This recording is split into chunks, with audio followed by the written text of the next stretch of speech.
Type 1-on-1 is kindly co-sponsored by Dexcom UK and Ireland. The Dexcom CGM system sends glucose readings to your compatible smart device up to every 5 minutes with directional arrows that tell you which way your glucose is going. Head to dexcom.com to get started. Hi everyone and welcome to Type 1-on-1, a podcast that delves into the obscure, complex and challenging world of life with Type 1 diabetes. I'm Jen Greaves, and each week with the help of some brilliant guests, I'll be showing that there is no normal when it comes to handling this whopper of a chronic condition, because we're all pretty much figuring out the messiness of day-to-day life with diabetes as we go. And most of all, even though it doesn't always feel like it, we are absolutely not alone. Today, I'm very happy to be joined by Partha Kar. Partha is the Associate Clinical Director for the NHS England Diabetes Programme, consultant in diabetes and endocrinology, a trailblazer in not accepting the status quo and making real impactful changes in diabetes care that categorically make a difference to the lives of people living with diabetes. So you basically shape how diabetes treatment looks across the country. Would you say that's fair to say? Yeah, I think that's part of the role, trying to do some policy changes and trying to guide things, yes. Partha also somehow finds the time to be unbelievably present on Twitter, shunning what has potentially, traditionally, maybe been some hesitancy around interacting directly with patients outside of a formal clinical setting, choosing instead to have a huge dialogue directly with the diabetes community. And it's safe to say you're not afraid to tell us what you think. No, I think it gets to a point whereby I think as a healthcare professional, you just need to treat the people you meet on the same level. And I think there is no hierarchy, and that's a good thing about social media. You have it at an adult level, which is very welcome, I think. And that shouldn't be refreshing to hear, but it actually is. I think traditionally there's been some hesitancy around that. So welcome, and thank you so much for joining me, Partha. Thank you very much for the invite. It's a pleasure to come along. So for the people listening, introduce yourself a bit in your own words and tell everybody a little bit about what it is exactly that you do. First and foremost, job-wise, I'm a consultant in diabetes. I work in Portsmouth. I trained in that region, Portsmouth, Southampton, Bournemouth, down the sea.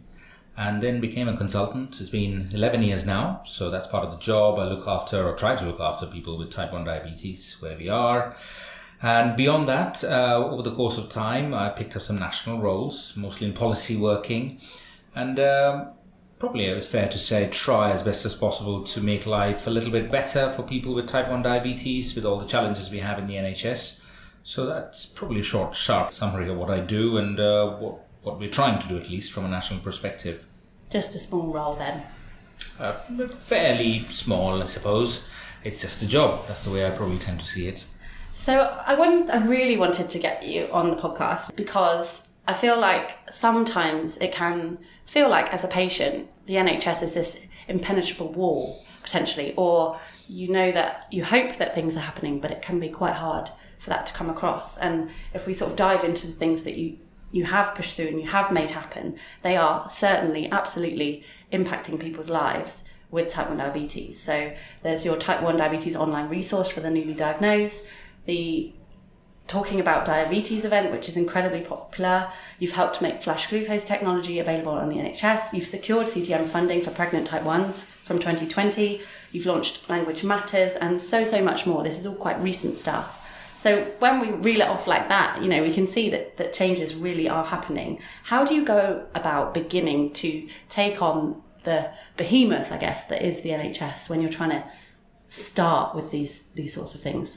I think the first point has been, my biggest learning has probably come from social media. I mean, you don't have a hierarchy. You talk to people you probably haven't met or you never will meet. And I think a collective opinion forms as to what might be useful. So if you take, let's say, even the Language Matters thing, it should come naturally to all of us, but somehow it doesn't. And that's what the NHS is. And that's not a criticism. That's been years of how we do. And you mentioned about that sort of wall that people face. And I suspect our job then becomes in where we are to try and sort of say, no, we are here. We are ready to listen and make those changes. So I think from my perspective, yes, it's a behemoth, but at the same time, it's full of people who also do want to do the right thing. Sometimes it's just about finding the trigger and just to end that off, I personally don't think that we use the patient voice enough. We think we know what patients want, but unless you actually speak to them directly, you never find out what they really, really want. And you're in quite an incredible position, really, implementing these big changes, as you say, but then also directly interacting with patients on a daily basis. What's a day in your life like? Busy, I would say. I got the day job, I've got my whole own life, I'm socially quite active, I like watching Netflix, all of that is part of it. But I try to compartmentalize it, and I make a habit of not picking up too many projects at the same time. I like to probably, I would say, pick 2 or 3, finish it, and then probably move on to the next one. That always helps. And I've got an incredibly good circle of friends who keeps me level-headed and on the ground. So all of those probably help. But it's about trying to pick and choose which one is your main priorities, really. And going back to thinking you know what the patients want, from the interactions you have on a day-to-day basis, do you think you understand what that is, or what would you say that is? I think the main thing that I always pick up is that, type 1 diabetes, in my book, is about improving or giving tools to people to self-manage their condition better and getting more peer support. And we're not very good at it in the NHS. And I think sometimes you also forget, with the best will in the world, we'll probably see somebody for, 2 or 3 times a year. And that's nothing in their whole life. So probably that's what social media teaches you. When we built the online resource, that was it. It was just giving people information to live with, and people will only see us once ever so often. The rest of the time they live with their type 1 diabetes. So that's what you pick up a lot. It's about just the support, whether it's mental health, whether it's technology, just better support to deliver self-management. And that's what is a fundamental theme that comes across. And you raise a point there about the relationship between the patient and the healthcare professional. How do you view that? Is there a hierarchy? Yeah, I think my personal view is that, you're cutting across years of that belief that, doctors are these all-knowing being who can do anything they want and whatever they do is right. And over the years, quite rightly, patients have found their voice and the paradigm has shifted. And I think it's a two-way street in my book. The way I see it, or I personally say, is that I don't have any superpowers. I'm just a trained individual like a policeman or anybody else doing any other job. I'm trained to do something, but I'm a human being. And I think if doctors or a healthcare professional have just that mutual respect between patients, then it works much better. You just see me as a trained professional trying to do the best I can do. And that's all that's required. I don't think anything else is needed. Do you think that mutual respect is increasing, or was it previously there a bit less?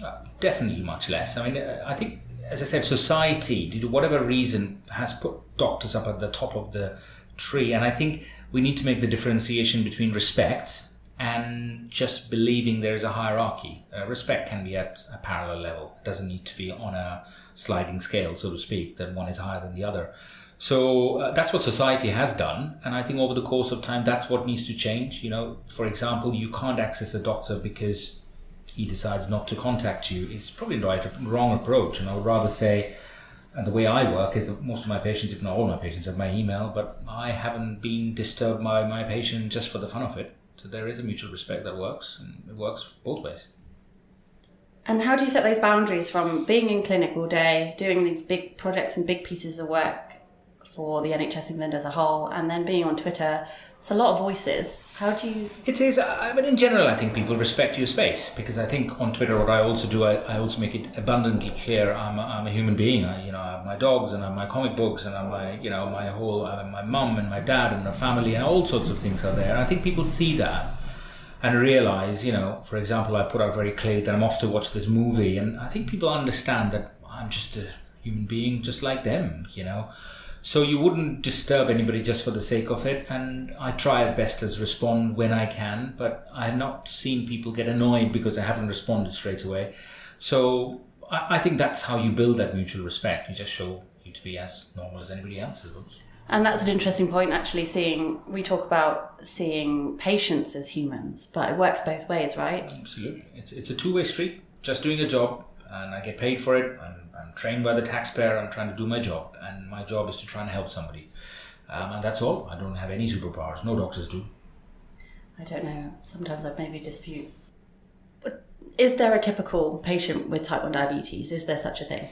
No, I think that's been probably the fascinating part of the job. And the thing that actually, of all the multiple hats that I carry, I think doing my clinic is probably the most fun bit for me, because every individual I don't see as a challenge. I just see it as a fantastic, it's just an experience. You meet different people. There is no rule book. I think everybody's different. Everybody takes their own time. I don't think there's a typical person. That's the thing that we in a policy role need to think of, that it's not just one size. Give somebody a technology and everybody know. For some people, it's not the technology, it's just the family's broken and they need a bit of help, mental health support, whatever. So one size does not fit all, and there definitely isn't a prototype type 1 diabetes patient, which I think is a fundamental change from, if you think what the textbooks tell you, type 1 diabetes is just somebody who's young and, a child, and that's it. That's the story, but that's not quite true. And you mentioned their technology, and certainly in the online circles that we both kind of circulate, navigate in, it can sometimes feel like everyone is on a pump and or CGM, and we know that, pump uptake is something like 20 to 25% across NHS England. So how do you see that developing? What's your aim for that? Yeah, so technology is a funny thing. So if you look at all the technology uptake, it also is very much diverted towards the people who speak loudly, who have a voice, and thereby also on social media. So they can make those changes needed, make the demands needed, and get there. And there's a lot and lots of people who are actually probably better off with technology, but because they're quiet or have a family support that doesn't exist, or live in a socioeconomically backward situation, can't access it. And I think that's probably the bit that we need to tackle, is that technology is a fantastic tool in the right hands. It's a bit like, there's no point in giving somebody a Ferrari if you don't even know how to drive. So it's a bit like that. And I think our job is to make sure we find those people who are the quieter ones and give them the support they need. The ones who are loud will get there anyway. And I think that's what it is. And how do you begin to go about doing that? So I think that's where the work beyond the social media sits. I mean, if you look at, for example, simple things, there is a massive divide based on affluence. So we know that some areas of London, for example, Chelsea and others, will have better access because of the population base, while if you go to, you go to Stoke or other places up north, and it's difficult. So do we then do proactive searching? Do we have more resource directed towards these areas? Go out and make very clear about advertising campaigns target. That's the thing that we're looking at, and it is a big issue across the NHS, trying to get more people who are in a deprivation area to get more access to anything, not just technology. Talk to me a little bit about that and how the socio-economic inequality, like the impact that has on a person's ability to potentially engage with their diabetes, or the headspace it allows them to have. Yeah, so let me give you an example from a very common theme nowadays that is coming through beyond just the diabetes world. It's about diet. So you hear a lot about what is the right diet. Is it low calorie? Is it low carbohydrate? Is it no carb? What is it? But if you look at all the database around the world, all it tells you is that poorer places or poorer countries or people who can't afford it will have high carbohydrate, completely high carbohydrate food, because that's all they can afford. Because the cheaper products are high carbohydrates. And that's a very good example of whereby there is no point in telling somebody you should have bacon and avocado in the morning if they're waiting to pick up their can of beans from a food bank. So that's a very good example of where the deprivation kicks in, that your health becomes worse because of your buying power. And I think that's the same reflection in the type 1 diabetes world, that you're not going to think of having a pump if you are worried about putting food on the table. That's the things. Those are the basic divides that happen. I think that's really interesting, because it's maybe this perception that, pumps are available to everyone, or they're, gratefully funded by the NHS, therefore everyone has access to them. But you can see here someone who, is working 2 jobs, maybe doesn't have the time to put their energy into figuring out how a pump works. Is that the sort of barrier that... Literacy, also a major issue. If you don't know how to count, how are you going to handle something which depends so much on literacy? There are things like that. And we've got many examples. And beyond, as you mentioned, social media is full of people who've got access, got the technology. But I would see patients day in, day out from parts of Portsmouth we are just convincing them to take their background insulin so they can stay out of hospital, because life... In such a situation, type 1 diabetes is probably 7 or 8 on their list of priorities. So in that world, it's more about what support we can give them, so we can get them at least to a basic level where you can then think of technology for them. So those are the divides, absolutely. I I'm so happy to be able to say that Ipsamed My Life Diabetes Care is the co-sponsor of Type 1 Their My Life Ipsa pump is a super small, super slick insulin pump that not only looks the part, but is designed to fit around your life. Between the touchscreen navigation and the My Life app, you've got everything you need to manage your insulin therapy, whatever you are up to. Head to the My Life Diabetes Care website to find out more. So let's go back to the beginning a bit. How did you end up in diabetes specifically? Well, generally speaking, the way our training went, we did all sorts of different things, and as part of that, I had a fantastic consultant when I was doing diabetes as part of my training in those early days. It's in Worcester, a gentleman called David Jenkins, and he was he was brilliant. He just was very inspiring, and he always used to tell me something is that you can go and do something which involves a procedure, but with this particular condition, you can become a part of their journey. And that always appealed to me. And I probably have not been as skilled as lots of the cardiology colleagues or gastroenterology colleagues are, i.e. they can put an endoscopy and stuff. For me, it's been more about, trying to talk, trying to sort of help people along the way. So yeah, that sort of fell into that. And the rest of that is the same history. And both of your parents were doctors, is that right? That is correct, yes. Were they a big part of your career choice? But yes and no. I think my dad's always been my hero in life because of what you saw him do, and mum has always means a lot to me because she's a very strong woman character, taught me a lot about life and equality of men and women and all that. Being a doctor they never quite forced me to do that, and there is always this running joke, I come from an Indian family, so everybody's a doctor. And it was sort of like natural, but there wasn't like you have to be this, otherwise you'll be kicked out of your house. But I suspect you grew around seeing that all the time, so that sort of came naturally, I suspect. If you were in an alternative career, any career, do you have any idea what that might be? Oh, absolutely. Teaching. I would have been a primary care teacher. I love kids and I love teaching, so without an absolute shadow of a doubt, that's what I would have been doing. And you've worked in the NHS for over 20 years, so what was your sort of first impression, I guess, when you started working in this? Well, for me, I've worked in other countries. I just find it fascinating, the principle of the NHS. Having worked in other countries, and I genuinely believe that sometimes people don't realise what they have in this country. It is an amazing beast, in spite of all its flaws. It doesn't matter what you are, where you are, what you can afford. It provides you with the basic level of care which many, many countries don't have. And that has always struck with me because I just find that whole concept so right in healthcare. And that's what's always struck me and still continues to do so. You say quite publicly, one NHS, one rule, but do you believe that's really the case? No, it isn't. And that's due to many, many factors. And that's not just due to what we call people in power. There's lots and lots of individual variation, specialists doing their own thing, local systems doing their own thing. But there's no reason it can't be. There are some basic things which should be one NHS, one rule. There should also be local variation because local people should have the ability to choose what is their priority. But when you are talking about basic type 1 diabetes care, that should not be a choice. That should be a minimal standard that everybody should have. And how do you go about aligning these quite separate pockets of the NHS? You've done it with the flash glucose. So I think there's a bit of carrot and stick, if I'm very honest. The majority of people will respond to coaxing, cajoling, probably taking them out for a beer and nearly begging. And in some cases, you have to bring out what we call mandates. And we say that, I'm sorry, we have tried every single trick in the book. And you come to an end of a line and then you say, well, what matters more? Is it the relationship with stakeholders or is it the relationship with the people we are supposed to serve? And I think the second one always wins if it comes down to a competition. So rather avoid any confrontation if you can, because it's a health system after all, but sometimes the need of the patients is a must.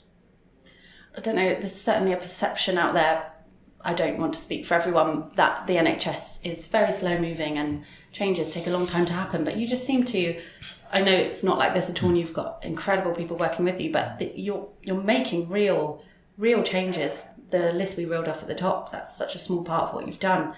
How have you managed that versus, this impression of the NHS that... I think persistence is probably the word I say, is that because people don't persist enough. I think that's my view. So yes, it comes at personal cost, but you have to persist, because I think it's like my character. I never not finish something. I like to finish it, and I would keep at it. And sometimes it bores people. Sometimes I would bore people to death by knocking on the door, but there is no reason. And I think for me, it's always the doable, because the NHS is full of people who want to make the changes. Sometimes, and there is a term in management used quite a lot called learned helplessness, which is, it's not worked ever, so it's not going to happen. But as you mentioned, the Flash is a very good example. There's no reason we can't do it with CGM, which we will, and there's no reason you also can't do it with hospital safety. There should be one common standard. Every hospital should, for example, have a self-management policy. You've got people with diabetes or insulin going in. Well, of course they should use their own insulin if they're with it, so to speak. Why would you take their insulin away from them? That makes no sense. Little things like that can be, but it can be done. That much I can absolutely say. And you mentioned there about access to CGM. Do you see that as being your next big project? I haven't decided whether I want to carry on with the national role, if I'm very honest. But if it is, that seems the logical next step, because if you look at technology across the board, we got the flash glucose, and insulin pumps, to be honest, are a legal mandate. Nobody can actually deny it. And then comes continuous glucose monitors, and it is life-changing for people who can afford it. So we need to find ways of doing it. And if I do stay on, I probably will take it on, I suspect. And so for people who don't know, your role, the contract essentially is up. Is that right? Yeah, I think all our contracts are coming up. So it comes up to renewal after 2.5, 3 years, and then you have to make a decision. And it's one of those things where you have to decide whether what's been done, is that enough? Is it time for somebody fresh? Because I also believe in leadership roles need to rotate to keep it fresh. And so is it time for somebody else to have a go with their new energy and everything? Or is it okay to continue? So lots of things to weigh up before I make the call. But if I stay on, then yes, CGM is probably going to be the next thing to pick up. And what piece of work so far are you most proud of across this 20-year colourful history of being a doctor in the NHS? Honestly, I think talking about diabetes, because has been probably one of the proudest things we have done. So it's an event that we do, and it was based on a very simple concept: just get people with type 1 diabetes together and listen to people who have done. And it's a mixture of people who have achieved phenomenal stuff, and a mixture of people who have got on with life, with all the challenges, and still come out at something. You don't have to be an actor or go to the North Pole. Everybody doesn't need to do that, but you can also, showing to a lot of kids, you can also fly a plane, you can become a journalist, you can be a photographer. And I think for me it's been inspiring, and it's been great to see that grow. So I think I'm probably most proud of that it's given the community something to bond around and have spin-offs around it, so to speak. Personally, for me, as someone who's attended these events and spoken at them, I think the energy in that room is like nothing else, and it is just a bunch of ordinary people, as you say, ordinary, extraordinary people in a room. But to bring people together who potentially are quite isolated in the day-to-day grind of living with type 1 diabetes, it's something everyone can relate to, because we are a special bunch in that we do know what it's like to be, injecting yourself as you're running down the street, wondering if you're going to pass out before you get to the shop or not, etc. Like those ridiculous, quite huge decisions that we're making every day. And to have someone like yourself, I think, who does get that as much as one can without experiencing themselves, that's very reassuring to me. Yeah, I think for me, and that's what I say in every single clinic when I meet somebody new, is that my first fundamental rule of looking after whoever comes is that I don't know what it is to live with. I've never had a hypo. I haven't pricked my finger in my life. I don't know what it is. But that's why I say to people is come and tell me what is it that you want, and if it's a collective opinion, I'll try and make it happen. And I think that's what the ethos of healthcare professionals in a long-term condition needs to be, is you're a support. That's all you can do. You're not going to change their lives in 20 minutes when you see them, but you can definitely listen, and I think don't make them feel that make them feel small in those appointments. So I think that's the ethos, and you mention all these successes, but they're very, very much been down to one fundamental thing, which is the patient power being behind it. So I think I can only achieve these when the community is saying that, no, please go ahead and do it, and yes, we like you doing that because that's what we want as a collective. So it's very difficult then for the NHS to stop it. And I think that's the thing, that's the resistance that breaks, because you go like, well, I've got people with me, why would you say no? So that would be my tip to anybody listening, is that If you don't have type 1 diabetes or a healthcare professional, then try and take that approach. And if you've got type 1 diabetes and you want to tell me something that's not working and you want me to change something, let me know. How do you get across to people that they can use their voice and they have, that all sounds great, but certainly there is that hierarchy, traditional hierarchy in you're going to an appointment with an expert and they know what's best for you. And certainly for many years I've gone, yes, okay, thank you, bye, and not questioned it. Yeah, and I think that comes at the training stage, and that's what we're trying to do. We're working with, we're very proud to see that there's a big generation of young doctors coming through, very, very different ethos, and I think that's what we say that they're called the young diabetologists, funnily enough. And what we do say to them is the fundamental part of you should be about consultation skills. It's not about the new insulin, it's not about the technology. You're not going to solve anything by just throwing things at people. So I think that's a culture change that needs to come. And as I said at the beginning, it's about equal partnership. That's what it is. Nobody's lower than a higher. And I don't cater to the view that patients know more because we live with it. Yes, they do. But at the same time, if you see it as equal partners, just trying to do the same thing, it works beautifully. Nobody's ahead of the other. Everybody's got different skill sets. I think ultimately, well, this is maybe an assumption, but doctors are there because they want their patients to be well and healthy, and patients want to be well and healthy. So yeah, I mean, in the main, I would have thought the doctors have chosen the profession they've chosen because they want to do good, they want to heal, they want to try and help. So I think once you cut past all the things, and again, going back to examples of barriers, when you sit down with somebody face to face and you can see things do change because the core of it are people, I believe, want to help. On that note, I guess, how do you balance the business of diabetes? So you've got insulin pump companies, all these different competitors who are businesses and they make money. How do you balance the business of diabetes with the users and the patients? So I think that's our role in policy. The NHS is a monopoly, and that's got its strengths and weaknesses. But the strengths are you actually have those conversations with the company saying, look, you want to get an entry in the market and we would like it, but the price at which it is probably may not be amenable. So you need to come with some different ideas. So give you an example, the conversation we're having, for example, with Dexcom at the present moment over the CGM is quite proactive. We've got different options on the table. We're talking about what to do. We're talking about bulk buy. We're talking about what the price could be, what other support Dexcom could provide. Same conversation with Abbott. And that's the way to sort of approach it, because just by standing where you are, if we say we're not going to pay for that, and the company goes, well, we can't lower it, well, nobody wins. So nobody benefits. And I think companies are also there because they want to help patients. So my personal experience of dealing with companies have been mostly very positive, I would say. There are exceptions, but generally speaking, they're quite positive. Brilliant. And going back to one NHS, one rule, do you see the sort of variation in pump availability changing anytime soon? Yes, absolutely. So that's the piece of work which we've already started. We've already asked around saying that, tell us which areas are not providing access. But there is a bigger problem there, which is it's not necessarily down to the areas. It actually may be down to the specialist units. So there is a question there of should everybody do insulin pumps as specialists if they're not trained in it? So some of the minimal expectations we are probably starting to put down is that every area can show evidence that they're trained. And if they're trained in pumps, you'll provide it. So those things are in progress at the moment.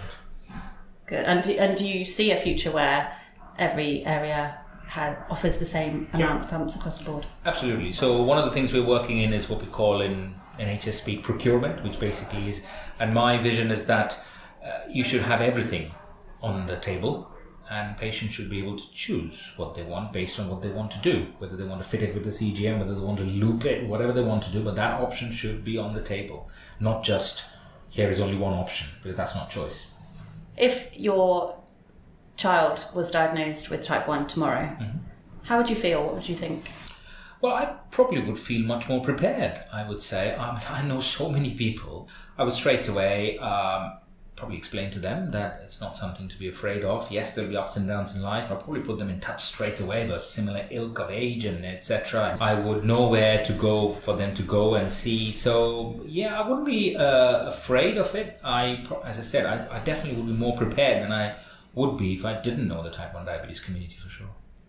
Do you take comfort in the people that you deal with and the people you see out there in the diabetes community? Absolutely. I think, type 1 diabetes care is variable in this country, but that is the work that we're doing to improve it. But I know there's enough places where, and enough examples that you can live a completely normal, healthy life and have a fantastic career with type 1 diabetes. It's not a barrier to doing anything. So, but that assures me it's not a limiting condition in any way. What keeps you awake at night? Nothing. Absolutely nothing. I absolutely sleep very well because, and honestly speaking, I do compartmentalize that. I have once I'm out of work, I'm out of work. And as I said, I have a good social life. I sleep very peacefully. I have nothing to worry about. I don't run a country. I don't have to deal with Brexit. My job is very simple, actually, just listening to people and trying to implement it. So no, nothing keeps me awake at night. Have you always been like that? Is that something you've learned as this is all blurred? And No, it's developed over the years. I mean, I used to be, for example, when I was in school and college, I used to be quite a shy person. And that's happened. It's developed over the years. I've been bolstered by the community, not just diabetes, but healthcare professional community. And I've learned not much to relax nowadays. And I think you also become more comfortable as you grow older. There's some things you can't do. You just can't do. And some things you can. So yeah, that's probably my more relaxed attitude towards it. And do you see a time when there will be a cure for type 1 diabetes? Yeah, that's always the $1 billion question. So I've been hearing about the 10-year cure cycle forever. And so have I, since I was diagnosed 22 years ago. And I've actually stopped saying that to patients, if I'm very honest, because I think if you say that to somebody who's newly diagnosed, I think that just imparts some sort of false hope, which is not true. There are lots of research going on. Yes, we know that there's companies which are using stem cells and everything, but they're not at any phase that I can actually turn around and say it will do it. The analogy I draw is with HIV. When HIV came out, people stopped saying at a point it turned out it would be a cure, and then it came. It's not a cure, but you can live a completely healthy life, and I suspect type 1 diabetes care will get there. But I don't go around and say there will be a cure, but I'm aware of lots of work going on, and I'd be absolutely delighted the day it arrives and we make it happen. I also think it's not healthy to fixate on that, in the sense that you then think what you're dealing with is temporary, so that you only need to put temporary measures in place, or this is fine for right now. Yeah. Absolutely. And you have the same analogy in the world of type 2 diabetes, with all this thing, you can reverse it. It's not true for everybody. So I don't think we should be careful about what we say to people. So, and I totally agree with you, is that you need to say to people, you got this, and if something happens along the way for us to cure it, fantastic, it's a massive bonus. And also, I don't think we should forget, and that's my personal experience, some people will probably find it very difficult to cope with life if they suddenly have that taken away. They're different, it's for some people it's a support structure as well. So it's not as clear cut, I believe, but it would be great to have a cure, obviously. A sense of identity almost. It is, and a lot of people do have that, yeah. Yeah, that's a really interesting point. I think that's a good note to end on. Where can people find you if they want to seek out a bit more about Partha Kar? Well, I'm easily available, obviously, on social media, on Twitter. Otherwise, I've got a very, very public open email, partha.kar@nhs.net. Just email me. I'm very happy to chat to people. All my only request to people always is just keep it polite, and I'll always respond back. Is there anything else you want to discuss that we haven't touched on? No, but the only thing, if there was a message I wanted to leave, I think it's for, as I said at some point during this podcast, it's about the patient power. And I think the type 1 diabetes community is stronger being together and having a very collective voice. And that needs to grow. If you want to change type 1 diabetes care, it's not going to come from policymakers like me. It's not going to come from the NHS. It's going to come from the people. If you are loud enough and strong enough in your voice, that will happen. And anything which has happened across the country has been based on that, and type 1 diabetes is no different. So raise your collective voice and changes will happen. What an empowering and positive note to end on. Thank you so much, Partha. Thank you very much. I hope you enjoyed this episode of Type 1-on-1. Please remember that nothing you hear on this podcast should be taken as medical advice. I'm definitely not a healthcare professional. If you like what you hear, hit subscribe and do leave a little review on iTunes if you have time. It really helps to spread the word about type 1 diabetes. You can find me at Miss Jen Greaves across all the platforms, and the podcast show notes live at missjengreaves.com. Thanks again to Dexcom UK and Ireland and Ipsomed My Life Diabetes Care for sponsoring this episode. And thank you so much for listening.